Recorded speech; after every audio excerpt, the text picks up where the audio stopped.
واقعه راغلي د تقریبا خویندو یو ورور د جی وفات شوی دی په مسافرۍ کې او تاسو ته ویډیو مخامخ کاري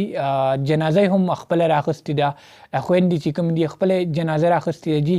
دا ویډیو وګورئ بیا بعد کې زه هم پسې خبرې کوم دا په دې سیټ باندې دا کومه ویډیو چې تاسو وینئ دا د شپږو خویندو یو ورور چې کوم دی چا وژلی دی او دغه خویندې را روانې دي د کټ ته جنازه مطلب د جنازې په خپله راغستې ده قبرستان ته په خپله د دفن کولو دپاره چې کوم دی وړي د ویډیو راسره پوره وګورئ ډېره ډېره شیر کړئ چې یاره دې خویندو ته انصاف میلاو شي چې چا ورسره دا زیاتی مطلب دا دی کړی دی دا به تاسو وینئ دغه ویډیو تاسو وکتله اوس دغه په ټولې دغه شکل دا ډېره زیاته غواړي په ټیک ټاک باندې او په فیسبوک په سوشل میډیا په دغه پلیټفارم باندې چېرته وګورو د شپږو خویندې یو ورور چا ډېر زیات په بېدردۍ سره مطلب د هغه وفات کو اوس که دې کې تا هغه الفاظ استعمالوي هغه فیسبوک بیا دا وایي یار دا تاسو نفرت انګیز خبرې کوئ مطلب دا تاسو نفرت خوروئ که ته داسې کوم الفاظ استعمالوي چې یاره ده سره دا داسې چل شوی دی که نه هغه هم دوی په نفرت انګیز خبرو کې راولي خو بهرحال ډېر زیات زیاتی ورسره شوې ده او دغه خویندې دومره خفه دي دومره خو بیا همت هم ولا الله پاک په دغې کې ورکړی چې دا ګوره د خپل ورور هغه جنازه شاته دغه مخلوق چې کوم دی را روان دی پسې هغوی ته یې نه پرېږدي په خپله باندې دغه شپږو خویندو دغه مطلب دا د جنازه د خپل ورور هغه راغستې ده چې یاره دا مونږ دفن کوو ځکه چې دا زموږ د شپږو خویندو دغه یو ورور هغه هم رانه لاړ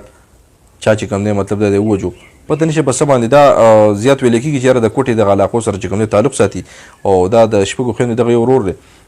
مور مطلب دا دی چې یاره هغه بېهوشه پرته ده کله چې د خپل زوی د دغه غم نه خبر شوي ده نو هغه بېهوشه که حاله پرته ده چې یاره زما د زوی مطلب زما خو دغه یو اساسه وه ځکه چې یاره د شپږو خویندې ورور یې نو د هغې مطلب دا دی د ټول کور بیا تمه دغه ورور ته وي چې یاره څه ګټه وټه یا وغیره چې څه راځي نو مطلب دا دی زموږ دغه ورور ته به تمه وي یا داسې مشر چې کوم څوک وي نو هغې ته بیا دغه کور والا تمه وي دغه دروازه سې کوي چې یاره دا ګوره زموږ ورور راغی یا داسې یا داسې نو هغه ورور هغه اساسه مطلب دا چې کوم د دوی هغه سترګې ورته غړی دی هغه ته لاړ نو ډېر زیات د افسوس مقام دی یاره چې مطلب دا سلسله روانه ده بار بار پته نشي چې یاره دا به تر څو پورې روانې ځکه چې مطلب دا دی کله څه کېږي کله څه کېږي تاسو به دغه واقعې به مو کتلي وي په سوشل میډیا باندې چې مطلب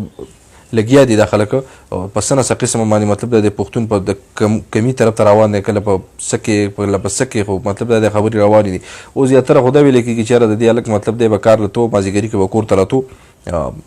څوک څه وایي خو مطلب دا واقع ډېره مشهوره ده چې یاره مازدیګري کې کور ته راتو او څه کسانو هغې ورته په تماچه کېښوده چې یاره بس څه د سره یې هغه راکړه ده ورسره لږ زور زبردستي وکړه د هغې وجې نه مطلب په ده باندې بیا ګزار وکړو ډز وکړو اوس دغه مې ویلی کېږي چې یاره مطلب دا هلک ډېر زیات ښایسته او ډېر زیات ښکلی او دغه څه کسان چې کوم په ده باندې مینو څه وي چې یاره رقیبان وغیره مطلب دا دغه قصې مسې چې کوم دی روانې خو بهرحال هر چا چې دا کار کړی دی ښه نه دي کړي ځکه چې یاره د شپږو خویندو بل دا چې د یو مور د زړه ټوکړه چې کوم دی هغه د مور نه جدا کړي ده نو دا ویډیو چې څومره تاسو شیر کولی شئ ملګرو دا به شیر کوئ ځکه چې یاره دې خورکو ته دغه مور ته چې کوم دی انصاف میلاو شي دغه مجرمان چې کوم دی ګرفتار کړی شي او دوی ته داسې سزا وارولی شي چې یاره آینده وخت کې مطلب ما تاسو ته ووایي چې یاره بار بار په ویډیوګانو کې چې یاره څوک عبرت نه اخلي ځکه چې یاره سزا میلاویږي نه نو دا ویډیو به ډېره شیر کوي ملګرو چې یاره دغې خویندو ته چې کوم دی انصاف میلاو شي دا دومره حوصلې واله دي حوصله به ووایم یا به د ورور ډېرې زیاتې مینې چې دا وګوره د خپل ورور جنازې په خپله باندې اخیستې دی چې یاره مطلب مونږ دی په خپله باندې دفن کوو نو الله دې مطلب د مغفرت نصیب کړي دغه خویندو ته دغه مور ته دې الله پاک د زړه صبر ورکړي او الله پاک دې به ټول مسلمانانو خپل رحم وکړي تاسو ټول وایي امین د ویډیو کتلو ډېره زیاته مننه ویډیو خپل ملګرو سره ضرور شریکه کړئ مختلف قسمه خبرې ما تاسو ته وایي د سوشل میډیا روانې دي لکه په معلومات نشي چې په څه وجه خو خبره ډېره زیاته په تیزۍ سره روانه وه چې دا ګوره خویندې لګیا دي او خپل رور دفن کېدو له وړي